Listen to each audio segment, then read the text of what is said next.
Halloween. It's really one of the best days of the year. An excuse to buy your favorite candy because, it's for the kids. I'll only have a piece or two. Well, here in Dallas County, that excuse may not fly anymore because trick-or-treating is on the list of things not recommended this year by the Dallas County Public Health Committee. That goes along with Halloween parties, haunted houses, and even trunk-or-treat. They are considered unsafe. Some neighbors in the Swiss Avenue Historic District are going dark this Halloween, deciding no trick-or-treating entirely.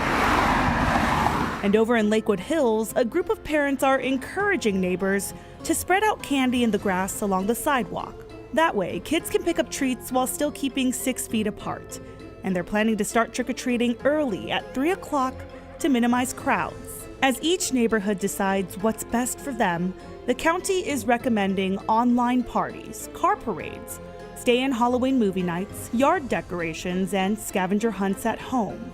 But if you do go out for All Hallows Eve, the Dallas County Public Health Committee is urging people to wear a mask, stay 6 feet apart, wash your hands, and get the flu shot 2 weeks before Halloween. In Dallas, I'm Tiffany Liu.